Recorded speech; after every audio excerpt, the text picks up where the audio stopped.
I love legendary boss monsters, and I love the Wild West. And I thought, what if we do both of those things in 5th edition? In this video, I want to show you 3 legendary boss monster stat blocks that I made for 5th edition that are all this kind of weird West fantasy. They're a little bit cowboy and a little bit D&D. The monsters will be the Blood Oiler, the Kentucky Sawbones, and the Coal Baron.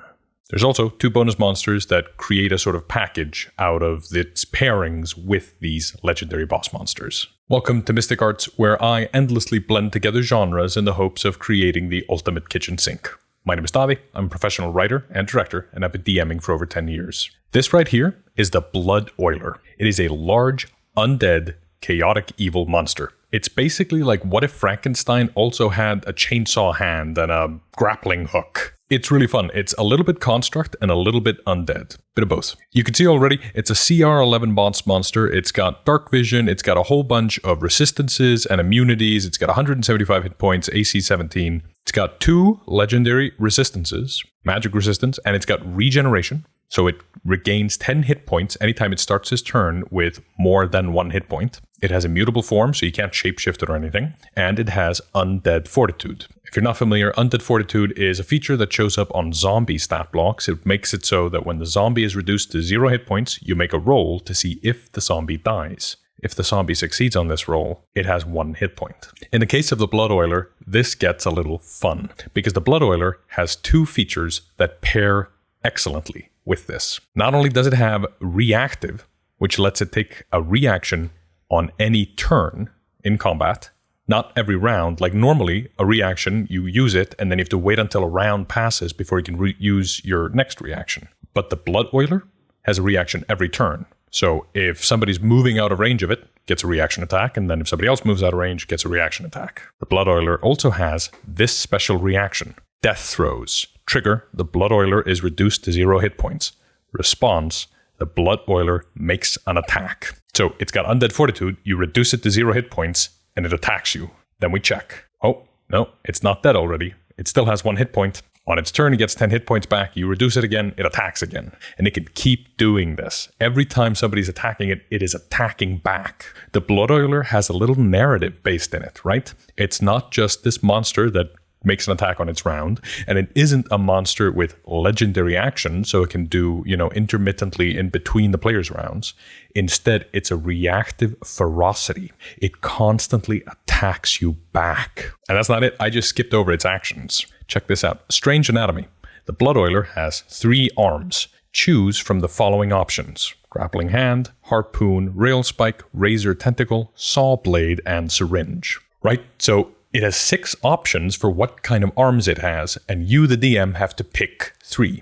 You could also roll a d6 if you want it, and then you make your own Blood Oiler, different from other Blood Oilers, arms in different combinations, and you're about to see why each arm makes the combinations more interesting, because they all play together.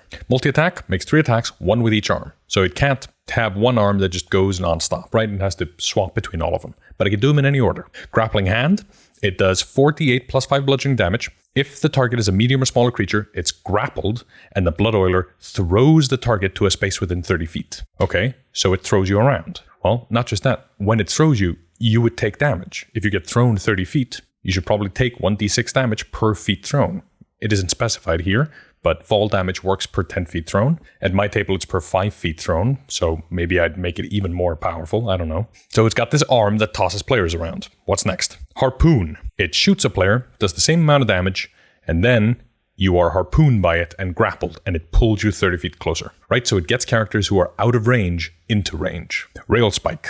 It does piercing damage and some extra necrotic damage at range. The idea here is this is just a good thing for it to have, so it can deal lots of damage. Razor tentacle. This one grapples you, restrains you, and if you're still grappled, at the end of your turn, you take more damage, as it's cutting you with this tentacle full of razor blades. Saw blade, bunch of damage. It's the melee version of the rail spike.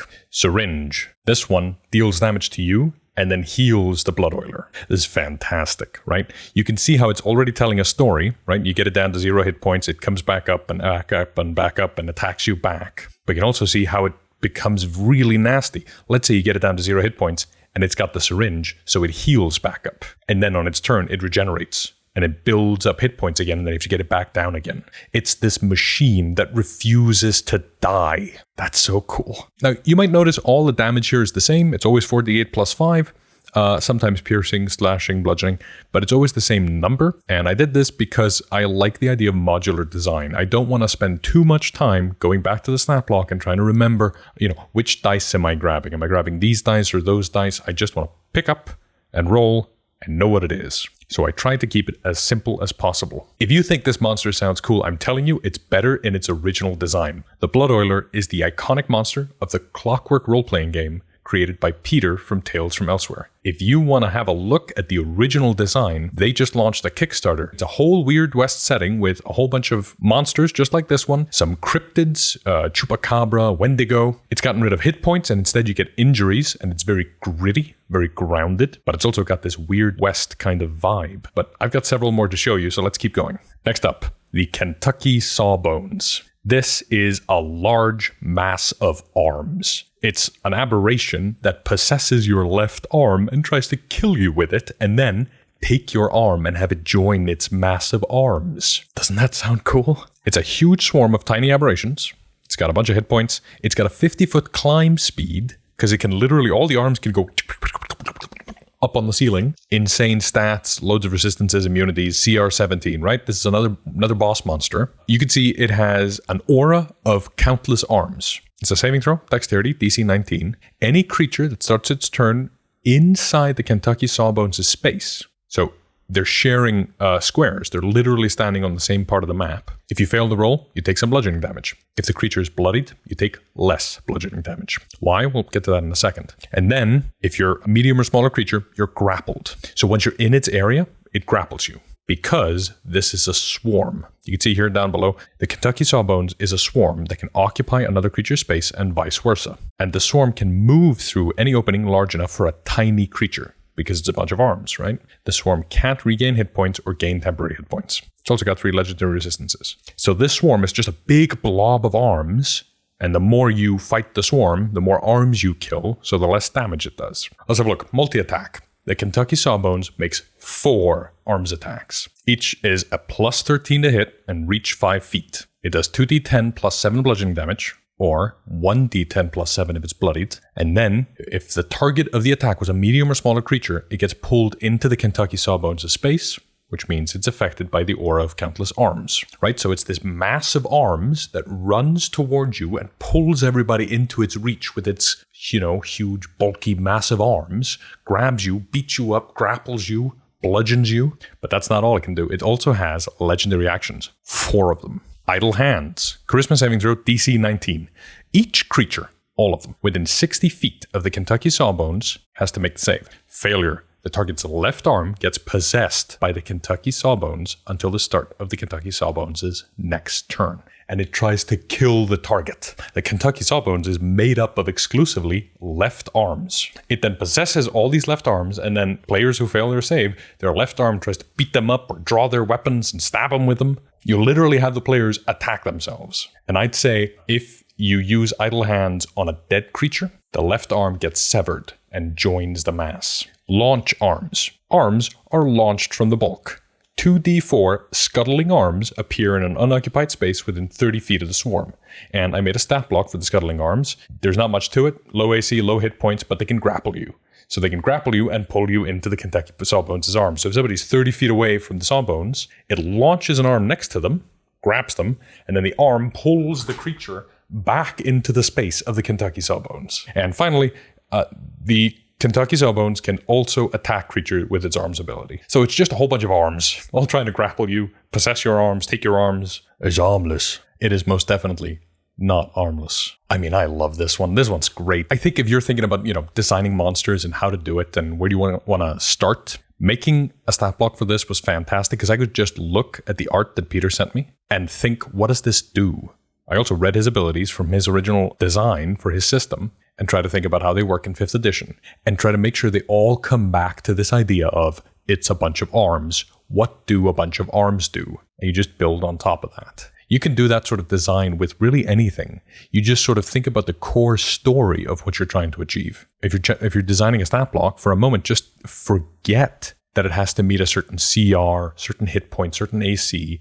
Do yourself the favor of just thinking, what is the story I want to tell with this monster? And how do I tell that story? Once you get to that point, you go back to the math and see, okay, now that I'm telling this story, how do I tell it in a way that works within my system? Because at the foundation of any of this, RPGs are just talking. And once you get to the core of the story, you start having a really good time with it. I mean, arms that do some damage. This is just roll a die, take damage, right? It's not much more than that. There's a little thing that moves you into the space, but okay. But then you call it arms. You say it grabs you and moves you into the space. You have them be fewer when they're bloodied. And suddenly this story starts to emerge about this mass of arms. I would say it doesn't get better than that, but I have left my favorite for last. The Coal Baron. This is a CR23 Archdevil. They are driven exclusively by greed. They make bargains. Coal Baron will walk up to your character and create an illusion of an item, or maybe a physical representation of an item, say a bar of gold, and say, how would you like to have as much wealth as you could possibly dream of? And in return, you have to work for me in the coal mines. They are literally a coal baron. They have coal mines, and they want you to work in the coal mines. And in return for working in the coal mines, it's willing to give whatever you want. It has an ability called Eyes of the Pit. The coal baron knows the deepest desires of any creature it can see. It just knows. It knows what you want. It knows how to tempt you. Now, obviously, if it succeeds in tempting you, you don't need the stat block. But if you anger the coal baron, you're going to need to find out what happens. So are you ready for a brutally nasty monster? Aura of Fumes. Characters who start their turn in a 15-foot emanation originating from the coal baron are suffocating until the end of their next turn. Yeah, it chokes you on the fumes of coal. Like the terror of miners, real people who died in the coal mines. The coal baron will choke the life out of you. Suffocation is basically like exhaustion in 2024. You accumulate it as long as you're suffocating, and when you stop suffocating, you go back to 0 exhaustion. Obviously, if you start suffocating while exhausted, that's bad news. It's got Diabolical Restoration, meaning if you kill it, it still goes back to hell and reforms there. It's got Fire Absorption, so if you deal fire damage to the coal baron, it heals. It's got legendary resistances, 4 of them, magic resistance, part and parcel of being an archfiend. And it's got a smoke form that allows it to move through space as narrow as an inch. It's got some fun action options. Coal Baron's got 3 attacks. All of them are the Smoking Revolver, but he can replace one of those attacks with Brimstone Breath. Brimstone Breath is a 60-foot cone, DC 22 con saving throw, and if you fail, you take a crap load of fire damage, a crap load of necrotic damage, and you are suffocating until the end of the next round. And if you succeed, it's half only. If you succeed or fail, and this kills you, you rise as an explosive zombie. Now we're going to do an explosive zombie interlude. An explosive zombie is exactly like a regular zombie, except for 2 changes.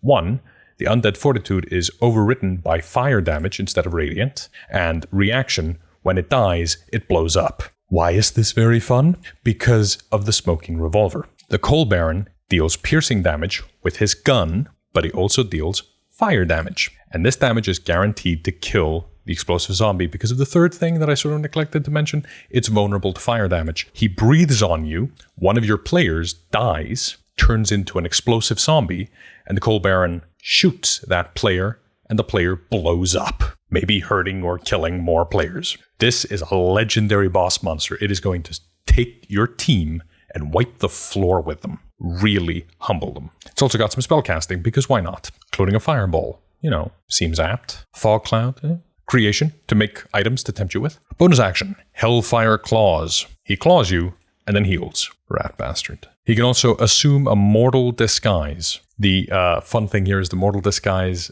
doesn't cover the smell of coal and fumes, but the Coal Baron disguises this by smoking as it's talking to you. Oh, you know, he reeks of fumes, but well, he does smoke all the time. But he's really a Coal Baron. Reaction, Discorporation. When the Coal Baron takes damage, the Coal Baron can teleport. After using this feature, the Coal Baron can choose to spend a legendary action to regain the use of a reaction again. So you hurt him, and he teleports using his reaction, spends a legendary action to be able to do that again. So if the Coal Baron doesn't want to fight you, he won't. He can just leave. So how do you get the players to fight him? How do you get high-level players to be able to deal with him. If you're playing high-level D&D, that is a question for your players to figure out. You put the screws on them, you put the challenge on them, and they have to figure out what they want to do next. Because once you do that, put it all on the players, they will find a way. Also, he's got legendary actions. 3 options, 4 actions in total. Number 1, cause disaster.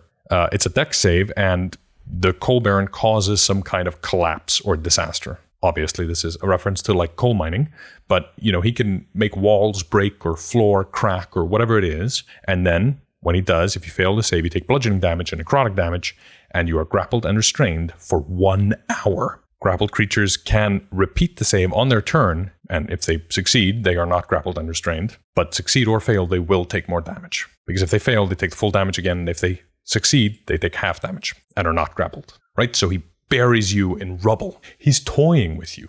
Buries one person in rubble, explodes one of your friends, and then you hit him and he leaves. We'll see you tomorrow, right? He's taunting. He's playing with you. Your players are going to hate this guy. Sulfur Explosion. Only once per round. Coal Baron casts Fireball. Hell yeah. Smoke Wagon. Coal Baron moves up to half his speed without provoking opportunity attacks and shoots somebody with the revolver. Could shoot one of the zombies. I don't know. I had so much fun making these. These were all just a blast because Peter's got this incredible sense for creating these things, and I just had the joy of opening up his stat blocks for CLOCKWORLD, for his game that he made, and looking at them and thinking, how do I want to do this in 5th edition? And it was a big challenge because he's got a whole system around injuries and wounds, suffocation, strain, stress. And these 5e variants of these monsters are beefy, they're scary, they're boss monsters. But for the original experience, you would have to go check out and try Peter's game, CLOCKWORLD, which is available on Kickstarter now. There's a link in the description and in the pinned comment. And if you back through those links, you are supporting both Peter's project, but also this channel directly. And by the way, if you want, all these stat blocks are available for free on my Patreon. You can plug them right into your own version of Obsidian. And if you've got this theme or if you got this vault set up correctly, you should be able to literally plug them in, change whatever you don't like, add stuff you like, or create your own homebrew monsters on top of that. If you want a tutorial on how that works, I've got a video just like that coming out next week. And that's it. Thanks for watching. This channel is run by me and my girlfriend, and if you want to support us directly, come check out our Patreon, get these stat blocks. And if you're feeling especially generous, you might like the video, comment, share, and subscribe, and hit the bell to be notified when we release new videos. Until next time, keep studying the mystic arts.